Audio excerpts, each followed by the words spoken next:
Mr. Mark, Mr. Joey, episode 82, the special assessment. episode. Right in sync. I love that. And we're in two-channel recording. Yes.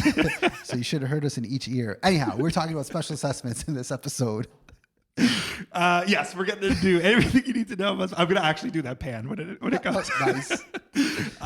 Yes, we're talking about everything special assessment and what you need to know about it. If you're buying, if you're selling, if you're owning and just seeing one coming up.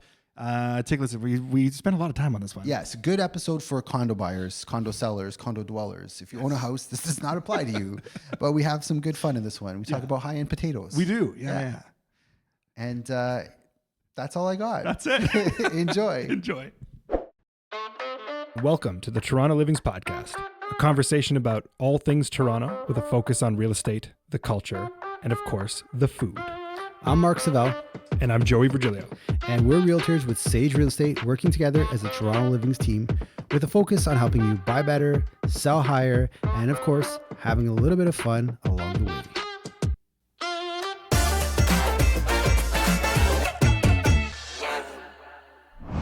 All right, Mark. Hey, Joey. We're on episode 82. And it's a special one. Oh, yes. Yes, it is a special one. Because you are going to tackle special assessments. There you go. Yes, we're tackling a very dirty word when it comes to condos. It is. Yes. But yeah, this is going to be everything that has to do with, what is it? How do you deal with it when you're hearing about it? What should you look for if you're buying a place? An all-encompassing special assessment episode. Yeah, and I will say this is not, we weren't grasping for straws when trying to come up with the topic for this one. This is actually something you've dealt a lot with in the last 6 months. Yep. Yeah, this topic has kept coming up over the last little bit, and it kind of sparked this concept of we should just talk about it. Yeah. Aside from a lawyer, you're probably the second best person to be speaking to on this topic. So I'm excited I read your show notes to learn a little bit more and to really dispel everything around special assessments. Yeah. I think it's it's a necessary one. I think it's going to be a good informational one. Love it. Before we do get into all of that good stuff, how was your week and where did you eat? And also, how are you feeling this morning? So glad you asked, Joey. So can I just say, one of the most grueling, physically intensive Canadian sports I took part in yesterday. Okay. And it is the age-old tradition of ice fishing. My God, either I'm really in bad shape or ice fishing is underrated as a tough sport. It's so funny every time I hear you talk about fishing knocking you out with physically. Yeah, I guess I'm just weak. I don't think it's a sport. I think it's me. It was a great experience. We went up to Innisfil. Adriana S., good friends, Jason and Christina. I've always wanted to try ice fishing. I've never been before. Yeah. And the schedules worked for the guys and the girls. So we went up there. Beautiful spot. It was called Lucky Sons Ice Fishing. And you pull up to Innisfil. It's only an hour away. Okay. So it's the perfect amount of drive where you feel out of the city, but you're too not. far. Yeah. So once we survived the whiteout conditions, the snow squalls, the insanely cold -16 weather, we got to the hut. We go out there, and it's like a mind trip because you think you're walking on this big frozen block, but there's so many spots of weak parts of the ice where your foot will just go in absolutely 2 feet. Yeah. Terrifying. Yeah. That's a terrifying experience. not to get there, you have to take this massive, like a big tractor that pulls you out on a sled. Yeah. Also, do they go over those? I'm assuming that it would. They know the land, so they kind of work their way around it. Yeah. But when we got picked up, they're like, yeah, we're not getting too close to the huts because of weaker ice. I'm like, so the huts were on? Is it weaker ice? But it was a great experience. Really cool to get out. We spent 8 hours on the water, something like that, 8 to 4, 8 to 3. Yeah. And basically, you're hunched over a 12-inch hole, and you're looking down, and you're trying to see if there's any fish. And when you see one, you're trying to catch them. It was mainly perch that we saw. We only saw perch. There were some talks that there were some pike and some herring, but we didn't see any of that. Wait, hold on a second. So when you see one, you're trying to catch it. Are you you have a lure and you're trying to move the lure around to try to get entice them? It? Yeah, they're very lethargic. Okay, probably because the water is so cold. Yeah. So they would just look at it. They would maybe take a nip and then circle, maybe take another nip and then just take off. Yeah. Okay. We're only in maybe 8 feet of water, so it's not, you can see the bottom, you can see everything that's going on, but you're Yes. just hunched over this hole with this little stick trying to catch. 8 hours at a time. Yeah. And I saw those rods. Those are hilarious. That's how you do ice fishing. Ice fishing, yeah. They look like they look like paint sticks. Oh, those ones. Okay, yeah. So my dad gave me his. He did have what's Joey described. It looks like a paint stick, as well as like a custom carved one by a native friend of his. I used that. Yeah. I used it. I had no luck with it. Okay. But it's a very easy entry sport to get into. Right. Like right. activity. I guess it's a sport, but sport activity. When you're this sore, I guess. we'll call it a sport. Yeah, it was really intense. It was really interesting to experience it. And then the next day you're like, parts of your back that you never felt before are just in so much pain. But it was good. We had like the coffee going. We had some. So inside the hut, it is actually like you can take your jacket off. Is it that kind of warmth? Or it didn't get that warm in that hut. Right. I would call it. I think this is more of like an entry level. Like the place we went to was good if you have kids or you want to take like a first timer or something along that. Okay. It wasn't like the intense, proper hut type stuff. It got warm. Yeah. But I still kept a jacket on, and you weren't in your shorts and sleeves. Yeah. Which I was hoping for. That's what I was told. Straight swimsuits. That way, if you fall in, it's like an ice bath, and There you you just go. kind of like do a quick plunge and just get energized for more fishing. Save yourself $50 at other ship and pop in Lake Innisfil. No, we didn't do that. We didn't have any of that, but it was cool. It was a good experience. We caught Christina won. She caught, I think, 5 fish. Jay caught 3. I caught 1, which was the biggest. All right. But still, numbers wise, I didn't win. And Adriana S, we tried so hard to get a fish on for her. We came so close. And she didn't? Yeah, it's tough. Because they're so small too, it's really hard to hook them. Right. They're little tiny fish, so you have to really be finessing it and let them really take the bait before you set your hook. Right. So. And this was a catch and release party, I guess. Based on what we caught, yes. There was maybe 1 or 2 that were worth keeping, but no sense going through all that work and killing a fish for small pieces of meat. Yeah, So, makes sense. We set it free. We did our thing, and it was good. Love it. Was it. a good experience. Yeah. Yeah, amazing. How about you? What'd you get up to? So I am, I'm coming from yesterday. Actually, yesterday was the big event night. We went out to Second City. Nice. Yeah. So we've been, our family has been on a really big Saturday Night Live kick over the last little bit. The 50th anniversary just happened. Yeah, watch that. Did you watch that? Yeah. It was also so entertaining. So it's been like, there's documentaries and things that are out right now that are just like, I don't know, it's hooking everybody. Yeah. So Second City came up and we all went in as a group, and it's so funny to like, it's sketch comedy, right? Yeah. So it's a similar vein, but they did such a good job. It's such a good show. They've changed venues. Okay. So I think they used to be like Wayne Gretzky. wasn't it near King Street? Yeah, it was across from Wayne Gretzky's. Right. Mercer. Mercer. Yeah. It was on Mercer. Okay. Yeah. So they've moved their location and now they're kind of a part of the 80 Harbor, 100 Harbor, those 2 towers that the Menke's buildings. Yep.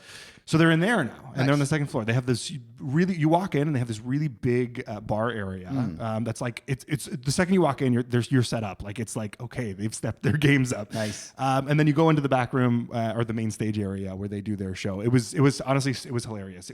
They did 2, so one set at the beginning, which was like I think it was an hour that took a 15-minute intermission. And then they did a second set and then they did an extra improv set at the very end. So hilarious. I definitely recommend going. It's such a good like change of events. It's something you don't usually see. So it's it's definitely worth checking out if you're a fan of like sketch comedy type of. And the SNL connection, Mike Myers got his start at Second City. There was a lot of big guys that started from Mike Myers is one of them. I think John Candy too was a part of it. the OG. Yeah. Or his Kids in the Hall and Kids in the Hall started at Second City. I mean, don't fact check something. us. Yeah. Something along those lines. But a lot of Kings of Comedy started there. Yeah, totally. And we also for food wise, we went to Miller Tavern. Okay. So there's 2 locations. One I used to live near on Yonge Street, Yonge and Don Mills. Okay. Kind of in between, I guess that and Lawrence. I'm going to mess this up, but look it up online. Second is on Bay Street. And I got to say, I was so impressed at their cocktail prices. So I wanted to, I was getting old fashions they have for $10. Oh, that's a steal. That's a good deal. And it That's was a a good good deal. old fashioned. Good. For $10, if you're in the area, absolutely. If you want a cocktail, go to old, Miller Tavern. Miller Tavern. Yeah. Nice. So that was yesterday. Okay. A couple few old fashions. couple affordable old fashions. Couple affordable, and because of the price, it was just like I can't turn this down right now. Old fashioned pricing. Old fashioned Negroni. Oh, they have like a $10 cocktail list. It's actually pretty amazing. Which is like, come on, that's where it should be. Legitimately, actually, yes. Like $10 to $15 is a sweet spot for a well-made cocktail, in my opinion. That's fair. That's fair. $25? We're hitting that $20-$25 range now for old fashions. I'm used to paying like $18, and then with tax you're hitting tax and tip. You're at 25. You're 25. Yeah. So it's nice to see that. Did you notice? Did you watch the 50th SNL? Yes. Special. Mike Myers had a skit on it. Yes. What was his skit?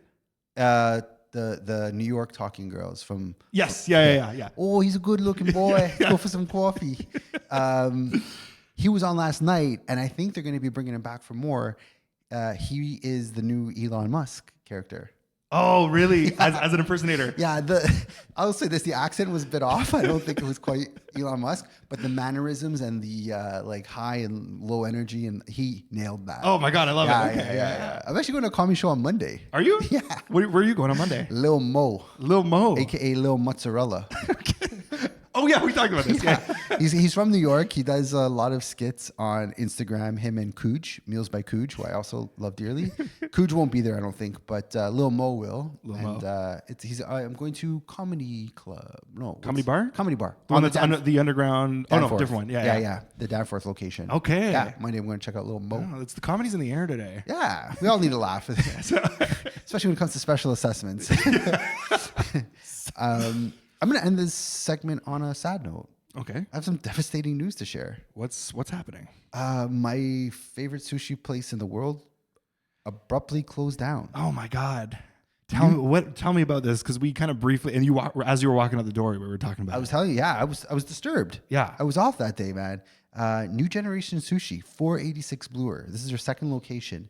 They've been in the area for 26 years. Wow. They opened up shop. Listen to this, pre Y2K.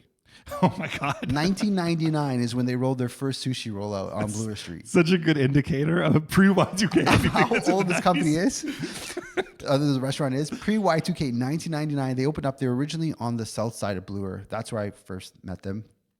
I've been going there for 20 of those 26 years. Wow. Yeah. And they moved to the north side, I feel like about maybe 10, 12 years ago. Maybe 15 actually. And luckily this year for my birthday, me and Age went for sushi, and one of the owners their birthday is also the same week. So we had like a weird connection, and we're sharing sake shots, and we just went there for our normal sushi. And they're like, oh, it's your birthday. It's our birthday. We ended up like, oh, amazing, getting half polluted. And it was a great experience. Such nice people, like salt of the earth. I've talked about them many times on the show. This is such a big deal. Even BlogTO did a story on their closing. Oh, wow. Okay. Yeah. Facebook and Reddit groups were like going nuts trying to investigate what happened.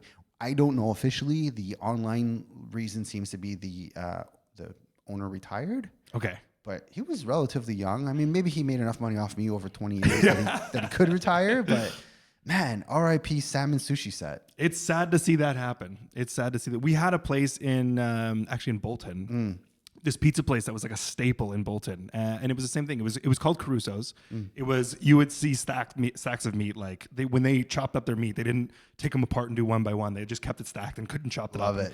Their meat lovers were crazy. But the same thing, it was such a staple in Bolton, and then the owner retired, and it was just like, that's the end of this. Close the doors. End of the chapter. Yeah. Jan 31st, they officially closed.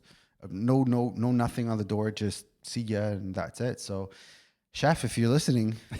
Because I remember I told you a story about him. Like, I've been going there for so long. They never asked what I did, but one day Chef was like, so how's the condo market? And I'm like, wait, you know what I do? He's like, oh yeah, I know you. I was like, that's amazing. Like, we'd seen each other. He never made any indication. And then he's so just like, funny. How's the condo market? And like, it's such a personal space for me. Cause like when I first started in the business, that's where I would treat myself as like a success dinner. It's so funny. Yeah. So it's like, oh, I just did a deal. I'm going to treat myself to a salmon set. It's only, I think it's like $18 for the combo. But at the time, that was my high-end treat to myself. And it's very quickly become my go-to comfort food spot. But I'm going to miss that salmon set, I tell you. Wow. Yeah. That's one for the books. One for the books. Yeah. And somewhere on their wall of suggestions, there is our business card or our podcast. I put it up there. Oh, I love it. Last year. So I think after he identified that I was in real estate, I put that up. That was the time. Yeah. So I felt like I had the right to do that. So yeah, sad day in Toronto food history. Wow. RIP to the OG, New Gen Sushi. Yep. We love you. We miss you. And hope to cross your path some way, somehow again.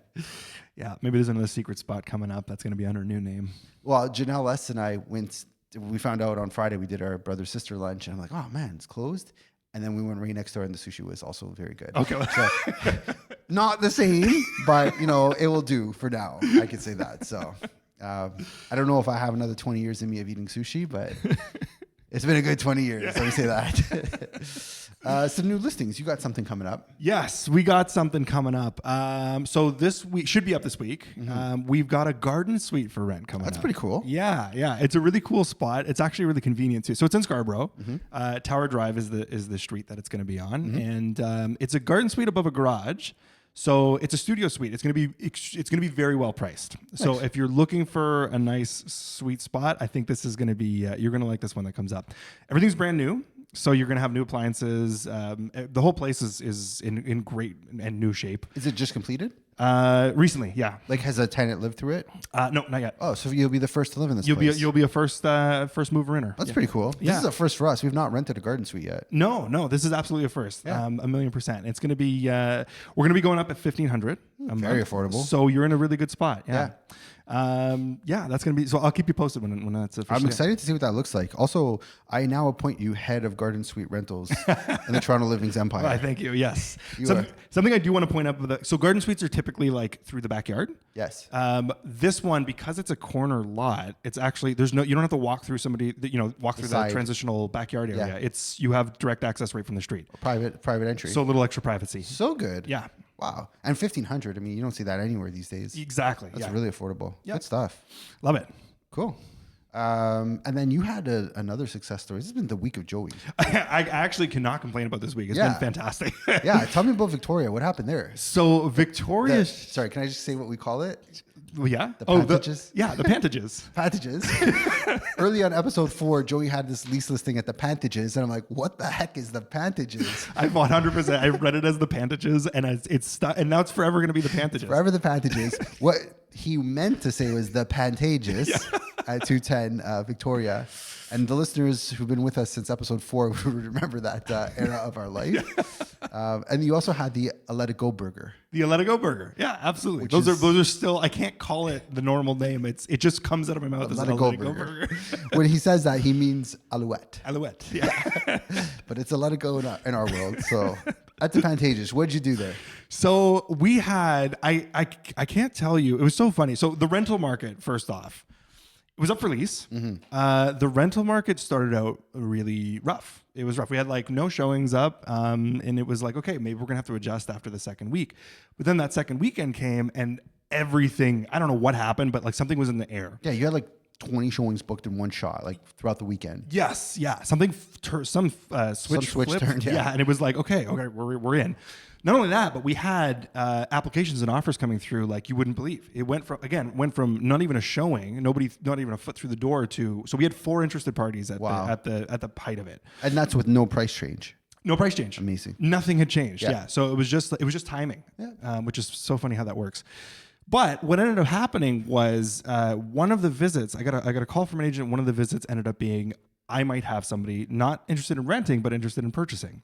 So long story short, we ended up wrapping up and signing a conditional. We're conditional, so we'll see how things kind of pan out. But as of right now, I had to let all the agents, again, 4 offers. I let all the agents know that we got to hold off for now because we're going to play this out and see what happens here. So we're officially sold conditional on 210 Victoria, the Pantages. The Pantages. So you had a buyer come through is the point. You had it up for rent. Someone wanted to be in the building, and this could potentially turn into a sale. So yeah, in a tough condo market, that's pretty impressive. Not too bad. Yeah. And especially in a tough condo market because it was, not a bad situation to be in. I think all parties win if this does pan out. We won't talk about the details ever because we don't do that on this show. But from what you've told me, this sounds like a really good deal for everybody, and I'm glad it's progressing the way it is. So yeah, kudos to you, Joey. Thank you. Been a good week. Yeah. Good stuff. Shall we get into the special? The special meat and potatoes. man, I got a $1 billion business idea. What's that? What's this? We do like elite level potatoes. Honestly, I'm in. Like we have to find a way to get like unique propositions of like why this potato is superior than your regular backyard potato. They do it with everything now. It's the time is right for elite potatoes. Everything needs to be in like an elevated version. Elevated version, yeah. Like, would you like a $60 potato? Why? Well, this was aged in, I don't know, Bordeaux district of France, Yes. and it's The soil it was produced in was the same soil that produced some of the finest wines you've ever had. This is our ticket out of here. jewel infused. Yeah, it's got to be something like that. Swarovski encrusted potatoes. I'm telling you, the time is ripe. There's an egg shortage. No better time to get into potato business. All right, our high-end potato episode coming soon for this week. for this week, we're sticking to the meat and potatoes that we usually get. That we usually do, and that is special assessments. Special assessments. All right, so let's dive into it. What is it? For those that don't know, right? There's a lot of people that might be just stepping into this world. So, and I will say this is a topic that it's been around forever since condos have existed, I guess you could say. But it's a topic we're encountering more and more, and buyers need to be a little bit more aware of. Buyers and sellers need to be more aware of. And I think it's a storyline that's going to be even more prevalent in the years to come. Right. Totally agree. And buyers, sellers, and just owners in general, honestly. Yeah. Even the people that aren't in transitional periods. Yeah, people that are living in the building. Yeah, good point. So to start, I wanted to just talk about how condos are how set up in general. That's kind of like let's set the stage a little bit. So every condo built is governed by the Condominium Act of 1998. And in this Condominium Act, there is a mandatory situation, which is that each condo needs to have what's called a reserve fund. A reserve fund, put simply, is just basically a big pot that the condo corporation has to have, that is basically a float in case of any big changes or repairs, anything along those lines, anything that money needs to get pulled on a bigger scale. It's your rainy day savings account. Exactly. Yeah. For the condo. For the condo. Yeah. So, and this is a mandatory thing. You need to have this in place. Yeah. There's no way getting around it. Every single condo in Ontario has a reserve fund. And it's the balances that I think we're going to be talking about, the balances of the reserve fund. Yes. So this is the thing I want to, I'll bring this up first as well. So every 3 years, what happens is there's basically an assessment on this reserve fund. Mm-hmm. It's either a financial assessment or there's an engineer or qualified professional that will come through or take a look at the books and check the building out, basically. Let's see where the health of this reserve fund is at in comparison to how much is wearing and tearing within the building. Mm-hmm. And that is a really important date to keep in mind. So you're either going to have an on-site study, which means you're going to have an engineer come through and like take a look at the mechanics, take a look at the windows, see what the age of everything looks like, and he's going to come up with a report. After that report comes out, you're going to see how much money needs to be in that pot. That's basically the point of the report. How much do we need to fill it? Are you guys on track? Are we a little bit off? Are we way too far off? Like, are we more than good? That every 3 years is the important piece of the puzzle because that's when your opportunity for a special assessment can come up. Yes. And let me just add that all new condos, when they close and register, they start with an engineering report. So from day one of a new condo, think of a pre-construction, it's finished, it's built, day one, an engineering, or within, I think it's like 90 days of whatever it is. Yep. In the very early stages, an engineering report is prepared. And what they're doing is they're looking at, okay, we see this, we're going to use a 20-story condo building, for example. How long will the roof last? How long will the windows last? How long will the parking last? They're going to come up with estimates for how long all that is. And they're going to ensure that the amount of money you're saving is in line with the cost needed to repair that. Right. So this every 3 year thing is very important also. So you know how quickly costs have risen, especially during the COVID era, to ensure that the amount you are saving is in line with what those future costs could be. Right. Hope I didn't steal any thunder. No, that's a perfect addition okay. to what the explanation is. Okay. So a special assessment in general. So this is kind of how condos are set up and how they run. But a special assessment in general is if the report comes up short, if there's a big shortfall from what they're anticipating, what can happen is this special assessment. And it's usually it's a one-time fee that comes up that is that covers the shortfall basically of either the financial risk or maybe there's a big expense that was unexpected. Yeah. But the Condo Corp is allowed to pull this lever to say, listen, owners of this building, you're going to pay your portional share to this big fee that just came up. Yeah. So that is, and that can be a very large number. There's no cap to it. Just like maintenance fees, there's no cap to what this number can be. It's just, this is the expense that came. We have to pay for it. And we should also maybe add that the discussions around these special assessments or maintenance increases are done by the board of directors. Right. And the board of directors is elected by the Condo Corp.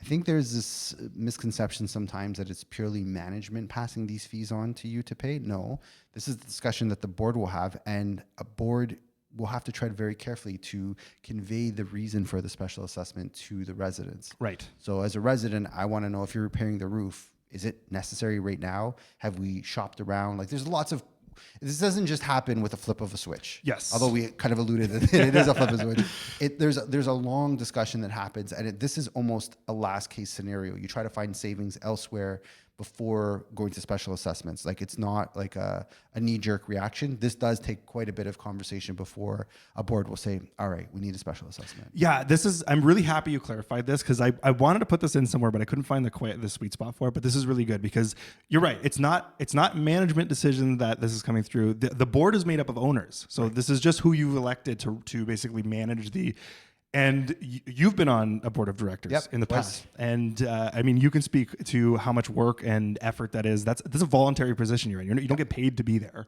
Yeah, and also the people that get elected aren't necessarily educated in what it takes to run a condo, or how some of their decisions could impact the value of condos for others.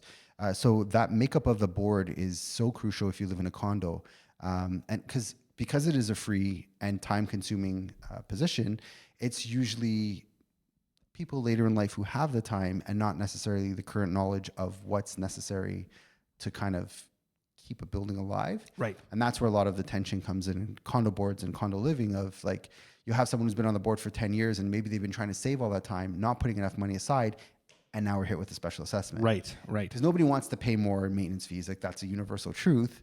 But sometimes, that little yearly increase is a lot easier to absorb than a one-time shot of a special assessment. Yes. Yeah. 1,000,000%. If we talk about prices, I mean, I've seen them as high as $34,000, $35,000 in 1 year that you have to pay Per person. per person. Yes, that's per unit. Owner. Yeah. Per unit owner, and that's that's year one of a 3-year cycle, or so it can be very, very hefty if your reserve fund and your management of money is not done right. Correct. Yeah. So it's really important to understand, and we'll get into the buyer and seller side of things, but it's really important to understand whenever you're about to buy into a building is, a good thing to usually take note in is where your maintenance fees sit in general. If they're in a good place, you're usually you can have the thought process of, okay, this seems like a well-managed building. Mm-hmm. There's more to look into, obviously, but it's a good starter point. Yeah, and this is where the power of a realtor, I think, is very important. Is this stealing thunder? No, go ahead. Go ahead. Yeah, sorry. Because it's our job to kind of be the eyes and ears for our clients before we even take them out. Right. So we know a lot of buildings and the insides, either good or bad about them, before we even show them. And we will all the time, we'll steer them away from buildings where we're like, I don't think you should even look at this. Yep. But take, for example, like you look at a brand new building versus maybe a 100-year-old loft. I'm looking at it with two different sets of eyes. I'm saying, well, when was the roof done? When was the parking done? When was the windows done for the loft? Whereas with a brand new condo, maybe I'm saying that the likelihood of a special assessment is a lot lower. Not necessarily non-existent, but a lot lower in a new building as opposed to a 30, 40-year-old or 100-year-old conversion building, for example. Yep.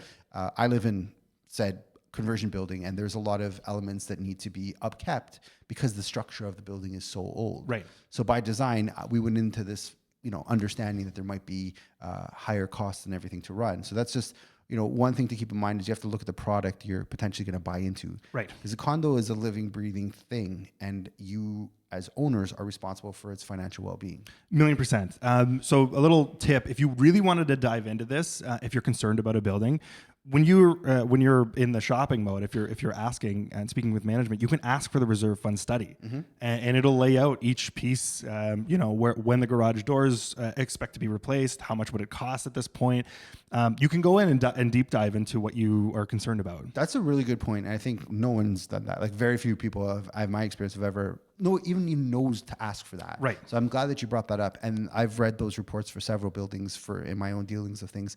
And it is a really cool diagnosis of what a building is. If you'd like to geek out about the elements and components of a building, that document's going to give you everything you need and really, open your eyes up to past the pretty condo amenity room and into like the actual dealings of the building. Yeah, 1,000,000%. And it's kind of cool when you lift the hood because you see what engineers and whatever qualified professional are, you see what they're looking at. Right. And then you'll kind of go in, knowing what to be looking for. Yeah. Is, that garage door is kind of old. What's the deal? This elevator has been malfunctioning for a little while. Like, is that going to be something that's coming up in the next little bit? Like, there's things you should be, that are nice, like ear perkers when you're looking through that. Yeah, and condos have always been this like, this simple alternative to housing, like, or simpler than living in a house, I should say. But they're complex animals. They're complex beasts. Yes. I remember one guy I knew, he purchased a tower that was going to be converted for senior living. And this was like in the early 2000s. And the cost to replace all the windows in this building, it was about a 20-story building, was $15 million. Right. Just the windows. Right. And if the windows are gone, chances are there's other components in the building. So this is when a house, we're talking a roof is maybe 8 to 10,000. In a condo, those numbers are just astronomical. Yes. Now, if it's several systems that are starting to fail or that we have to prepare for, it can get very hefty very quickly. Yes, yeah, 1,000,000%. It's so much so. So you definitely want to be asking the right questions whenever you're in the shopping mode and paying attention to stuff. If you're just an owner in the condo, you know, maybe you're seeing something that's starting to look a little fishy and you're getting a bit concerned. Maybe this is the time to start talking about selling before anything real comes up. Yeah. Just food for thought in that sense. Yeah. I was going to go through some general reasons why. So I think as we have alluded to quite a bit, I think the very first thing we're going to talk about is repairs. Like major repairs are kind of one of the big reasons a special assessment can come into place. There's also building code updates. Maybe there's fire systems that need to be installed or accessibility upgrades, anything along those lines. It could be as simple as that, right? There's nothing wrong with the building, but it now needs to be brought up to par. I want to share one. There's a client of mine was looking to purchase a place. Got to be very careful with addresses. It's in the Rosedale area. And I spoke to the realtor on the other side. I said, send me the status. Would like to take a look at it. The status gave me the heads up to check further about special assessments because this is an older building and Toronto Hydro wanted to upgrade their service into the building. And that would require a switch. It's a little bit more complex than a physical light switch. But it's called a switch for lack of better terms. They got they got estimates on what that switch would cost, and it was from $750 to $1.2 million was the range. In bold, these are estimates and could change greatly. Right. And essentially, in the status report, it said, we are looking at this project, and if we do agree to this project, a special assessment will come. Right. And this was a building where the fees were already close to $2,000 a month. Now you're throwing on the special assessment. It's going to make it very difficult to find a buyer if you're looking to sell. Yes, yeah, that's a very big point too. Is special assessments in general. I would say 90% of agents would probably just take the foot off the gas. Yeah. And let's steer you away from this because this is everything is so uncertain when these plans are starting to get made. And that's exactly what happened with us. I told the clients, I know you love this project. I know there's a lot of reasons that are good, but there's this unknown problem that if it comes to fruition is really going to impact your monthly carrying costs on this place, like significantly. Right.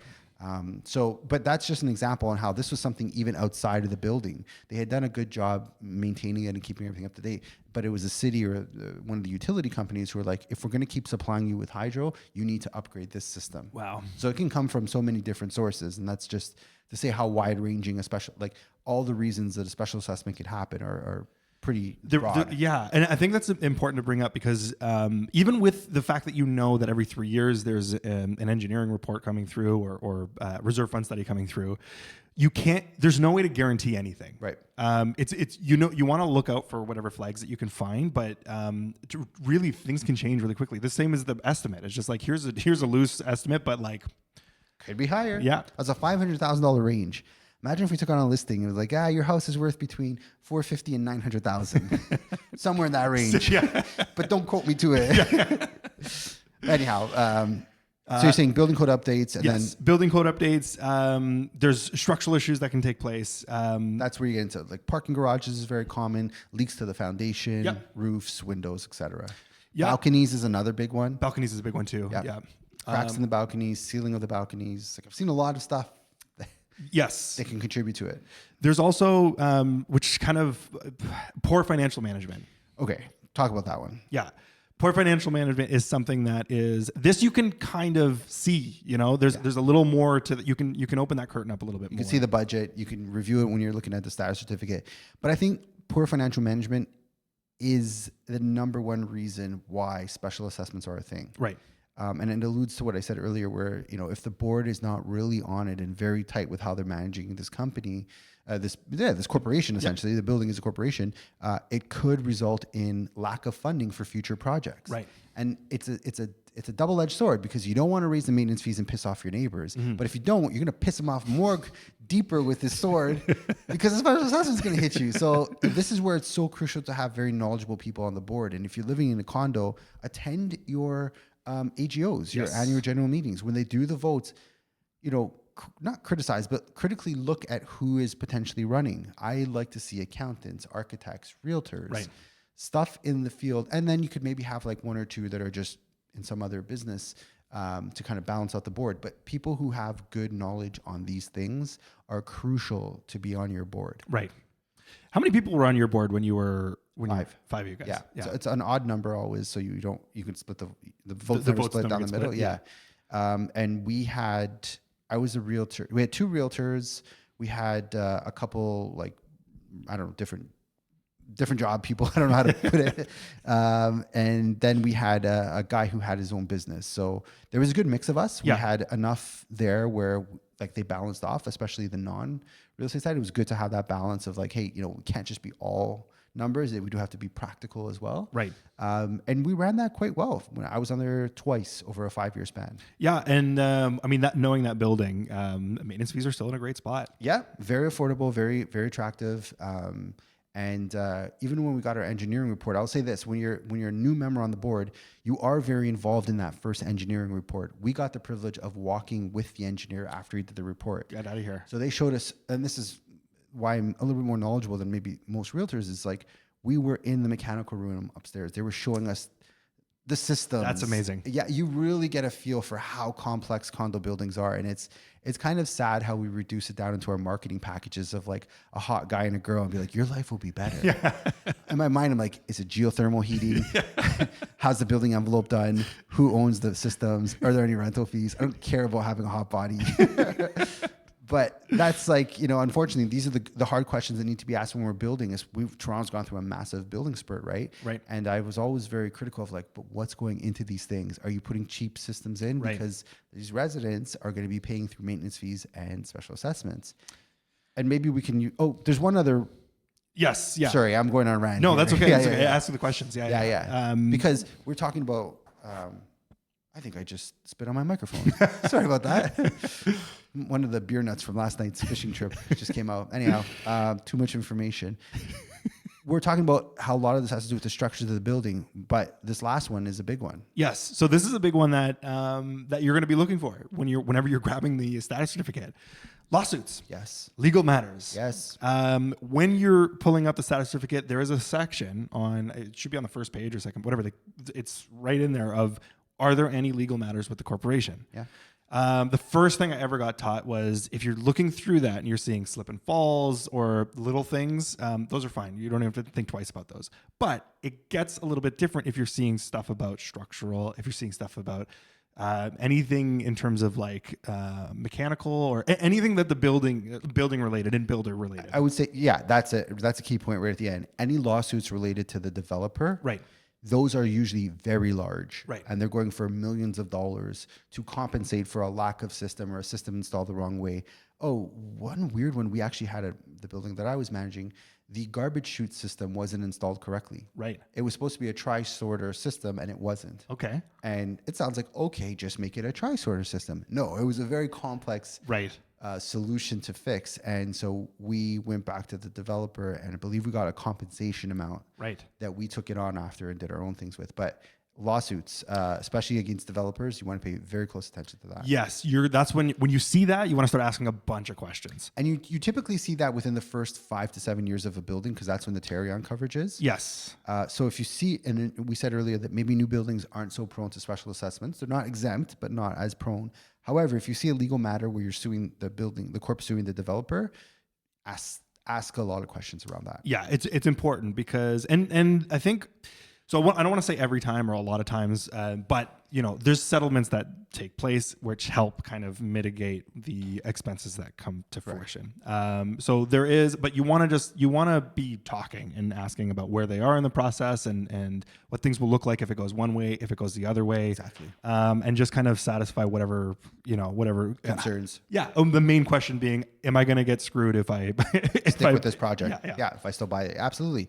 That's a very good point. And I think, well, just to take a step back, special assessments are not condo fees. They are, as the term suggests, a special one-time fee. Yeah. But in addition to paying your maintenance fees, which can sometimes be high in some of these older buildings, you're paying this on top of that. So it's a separate expense on top of that. It's a one-time fee that gets paid out. And well, it's a one-time fee that could happen many times. Right.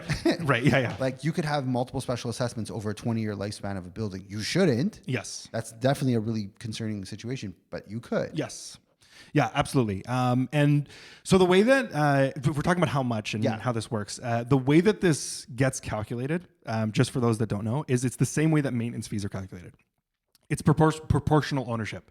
So the bigger the unit, long story short, the bigger the unit, the bigger the expense, the bigger your proportional ownership is. So therefore you pay more. Yep. And sorry, just to add to that also, the voting rights you have do not change if you have a bigger unit. Which is such a funny concept. Yeah, and everything else is proportionate except for voting rights. So if you have a 400 square foot studio or a 4,000 square foot penthouse, you still have one vote. Right. Yeah, it's. I'm sure there's a valid reason, but just wanted to point that out. Something I will say is, if you do get the notice and you find out that a special assessment is coming through, you can ask the board and ask management for all the specifications of why is my payment coming through this way, and break it down for me. Explain your reasoning, because there has to be reasoning behind it all. Right. So yes, you can dive in and really learn to figure out why.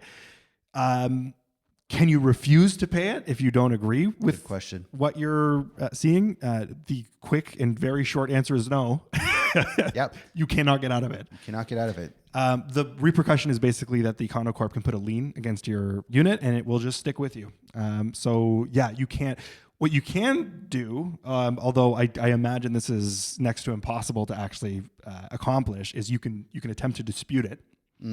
But that would, I imagine, like legal fees or however you're going to try to figure it out is going to be timely, expensive, and probably not going to go very far. Yeah, and I think because special assessments do bring up so much emotions, they require so much work. It's not an easy. It's like the last case scenario that a board or a property management company wants to propose to its residents. So lots of steps are taken before that. And so that's good because they come very prepared when you ask, well, what's the purpose of the special assessment? So they will provide you, they're not just going to say because we decided. Right. They are going to provide you, in most cases, a pretty in-depth PDF of what, why, and how. Right. And I think what's important to understand is this is for the greater good of the building. Right. This has to happen this way. And I don't think we said this, but something I learned in your dealings with special assessments is a condo corp can't be in the negative. Right. And that is the core reason of the special assessment, is to ensure a corp is not, it's just not possible. Right. They're not allowed to operate in the negative. So this is why these assessments are there, to ensure they stay in the green. Right. Which is actually the black. Did you know that? The green is the black? The green is the black. Yeah. You don't want to be in the green. You want to be in the black. Black means you're in profit. Oh, did not know that. I know. Yeah. Sounds all wrong. Yeah. Also, like 100K is like short form for 100,000. Oh. It's not. Oh. Wait. K is the wrong letter to use. What are you supposed to use? It's really convoluted. You go on and I'll find the answer. Okay. Yeah. All right. So if you are getting a special assessment of 100Q. K. Oh, so sorry. I thought K was not supposed to be with. But I don't know if Q is the right one. Oh no, you're just changing up the letters. I'll take stabs at it until it comes to fruition. No, but so a question I'm going to answer is okay. So you've gotten the special assessment. You found out you owe $40,000 in this special assessment fee for the year of 2025. There's usually a couple ways that you can pay this out. You don't necessarily have to pay it all in one lump sum, although that is an option that you can take. Typically speaking, you can also pay it in installments throughout the year. That's just like 12 equal installments. That's typically for the larger sums, what we see happen. Which makes a lot of sense because not a lot of people have 40, 50K laying around that they can just toss at special assessment.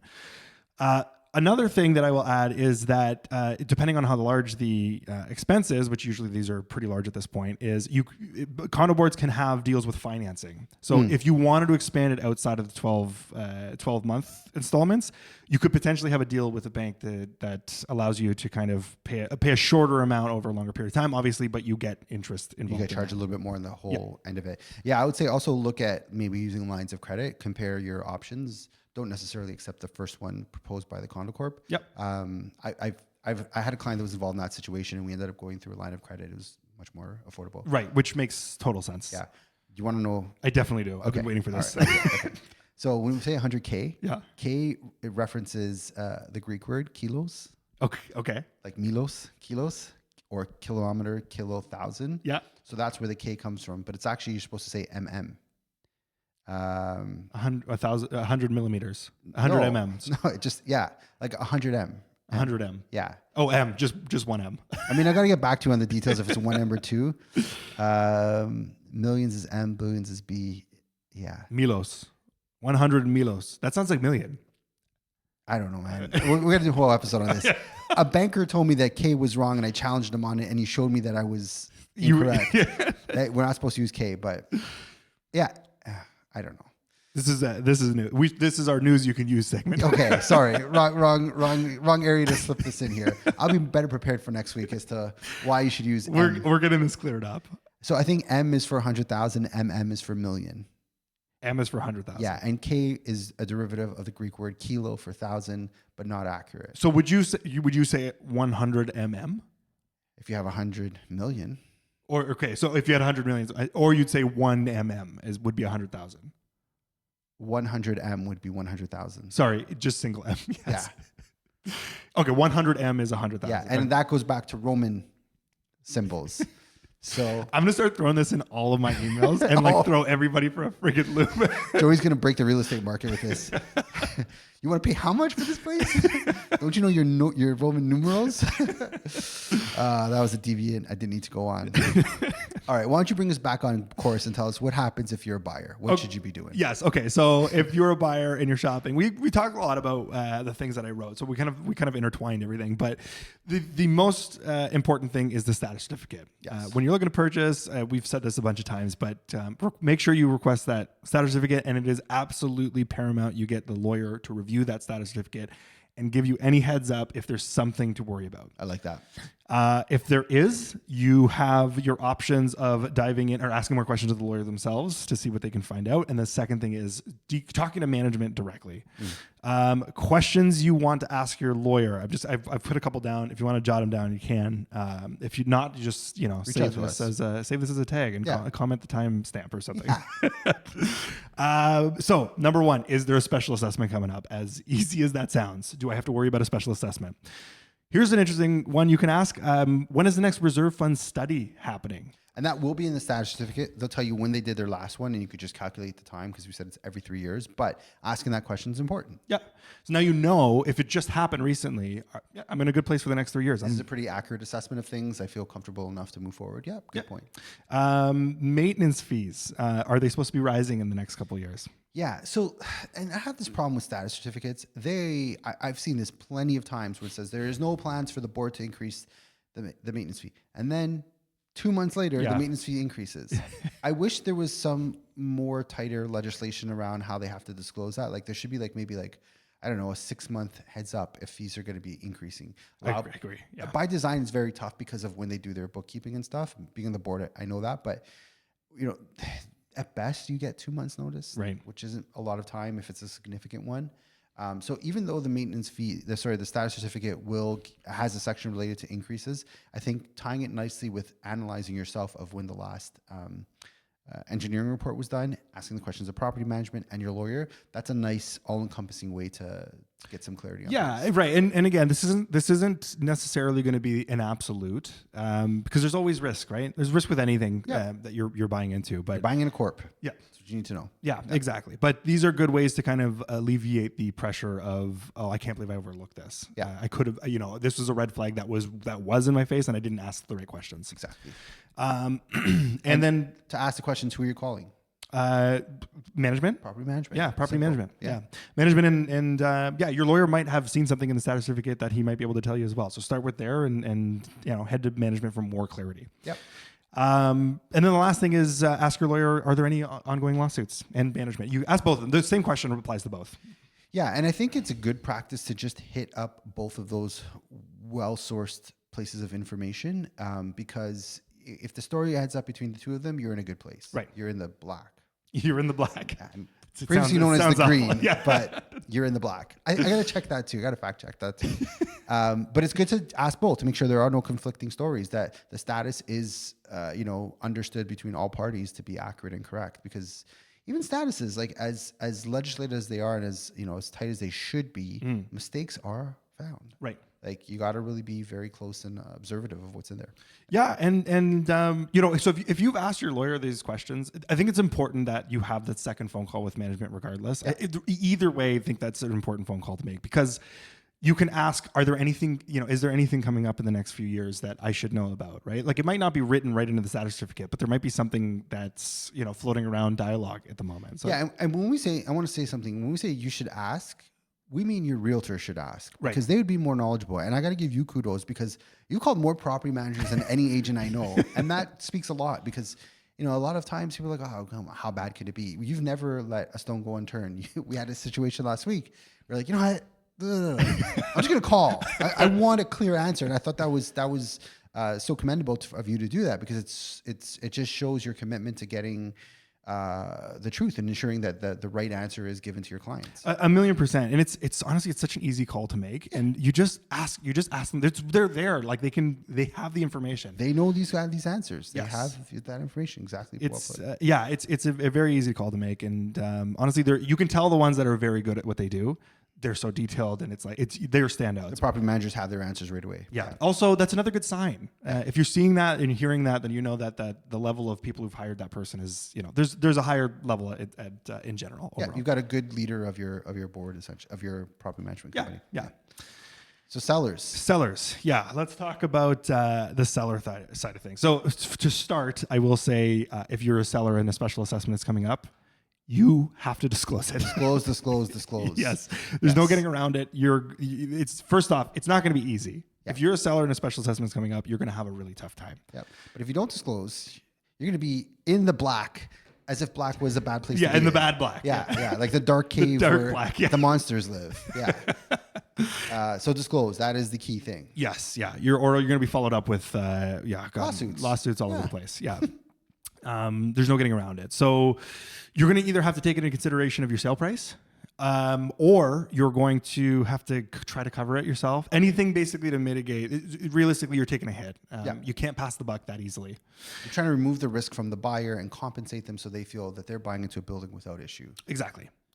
So some advice I will give in this regard, if you're choosing between the two of them and you're having those conversations, is as a seller, it is much, much easier and truthfully much, much safer if you just reduce, if you take it in form of reducing the purchase price, than to tackle the, paying for it yourself, either with the proceeds of the sale or, however the case is.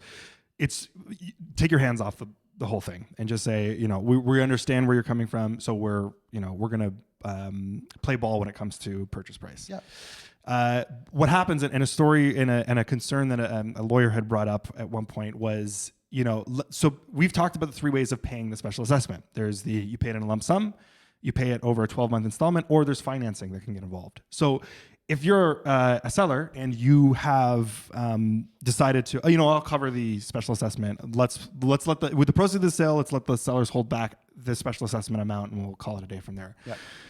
But if the buyers decide to go the financing route, they take interest on, and who's responsible for the interest? Seller. So, well, it becomes a question mark, and an argument, right? Fair. So you have to be if you're doing this, you have to be extremely, extremely detailed with how it's getting paid, who's paying it, what the deal is, what the timelines are like. It has to be so clear in your actual offer and agreement of purchase and sale. Yeah. And it's just dangerous water to get involved in. There's things that you might not think about that will show up later. You definitely want to have your realtor pull a lawyer into the mix, get their insight, because all this is going to be documented in the agreement of purchase and sale. You might even have it conditional upon lawyer's review. Right. Just so a third set of eyes can look at it and ensure there's nothing that's been overlooked.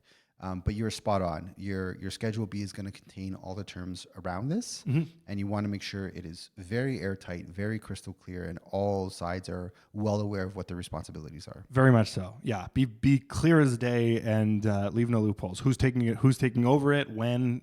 Everything. You just want it all very, very documented. Yeah, and if you're thinking of selling, like I've been in situations where, well, you just represented a seller in a special assessment, and this is kind of the game plan we used was.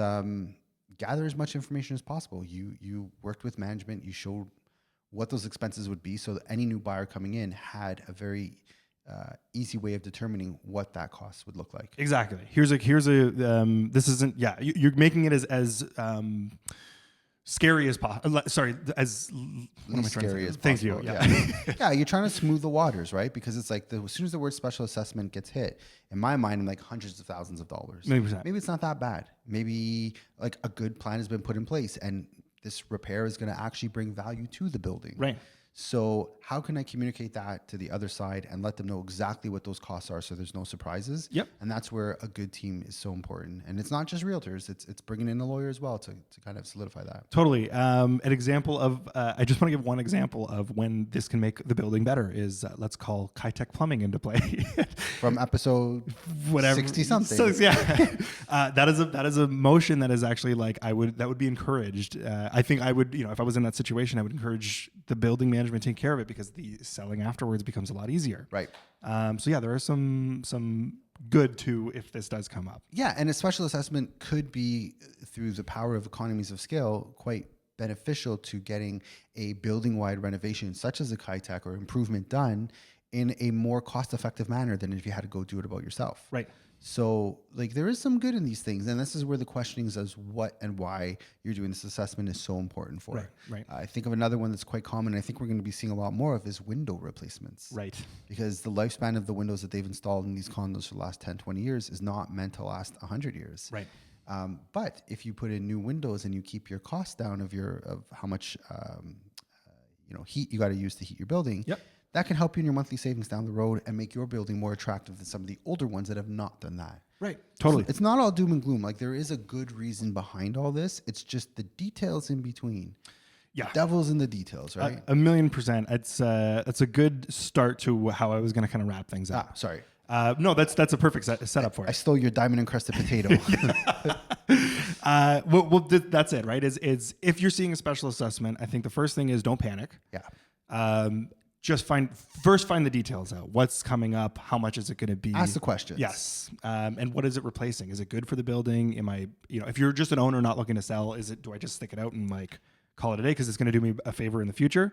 Maybe that $10,000 for that year is going to suck really badly, but in the future when it becomes easier to sell, that's going to, gain value in your sale price. Yep.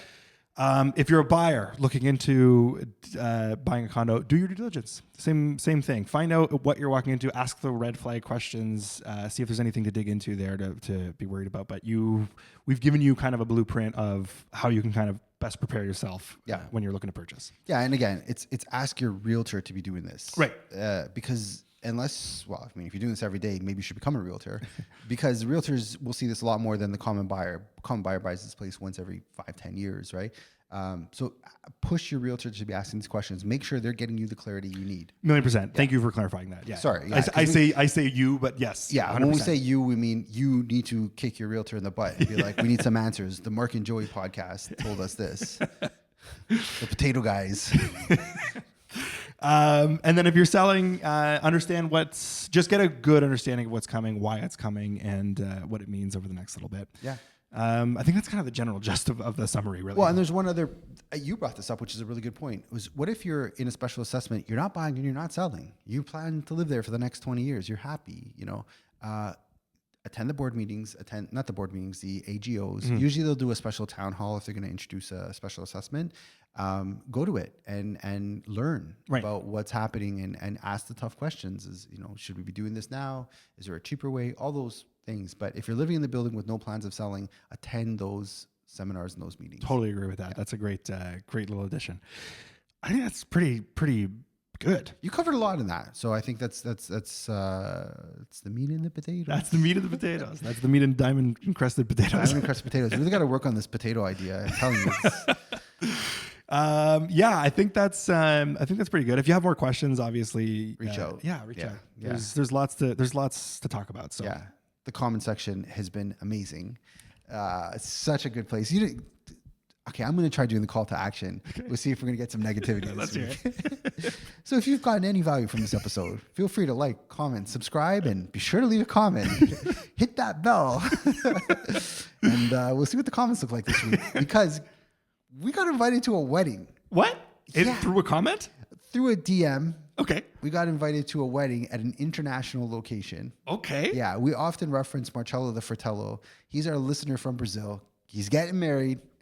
And he sent me a legit invite. Get out of here. In Brazil. If you want to cash in on our points, we can head out to Brazil.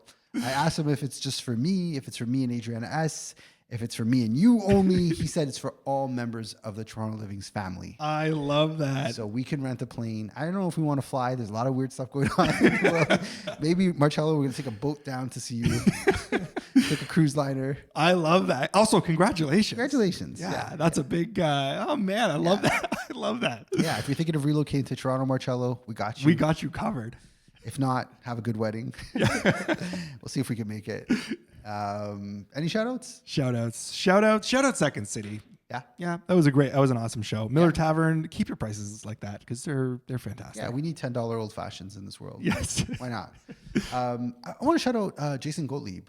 Yes. Lawyer extraordinaire who's helped us on a lot of deals. Yes. And provided some really good insights into special assessments. He's kind of helped us along the way. So shout out Jason. It's a great shout out. Yeah. Jason, me and Jason have been talking quite a bit over this last little while. So yeah, 100%. Were you on both sides of it? I know you were on the sell side. Were you involved in the buy side of a special assessment? No. Okay. I don't know where I got that from. I was inquiring on that one building that I was mentioning to you about it. So it was a potential buy from my end that kind of triggered the special assessment conversation. Right. See that? Getting old. Shout out everybody who's ever been graced with the incredible freshness and quality of New Generation Sushi. There you go. Shout out everybody I've taken to New Gen. Shout out New Gen. I miss you. I am so gutted inside. Yeah, I don't know what to say. Yeah. There's a big hole in my heart that needs to be filled by a salmon set. So maybe if anyone's got any suggestions for good, affordable sushi in the Bloor Annex area, this could be the moment. Reach out. Leave it in the comments. Yeah, leave it in the comments, please. We'll only communicate through comments at this point. Talk to our lawyers? Nah, talk to our YouTube comments. All right. Well, that's a good way to wrap up episode 82. Thanks for listening to the Toronto Living's Real Estate Podcast. You could find more information on how we work over at TorontoLivings.com. Be sure to sign up for our newsletter to get price reports from over 150 different neighborhoods in the city each and every month. If you got any value, please like, subscribe, and share with your friends. And if you made it this far, thanks for listening.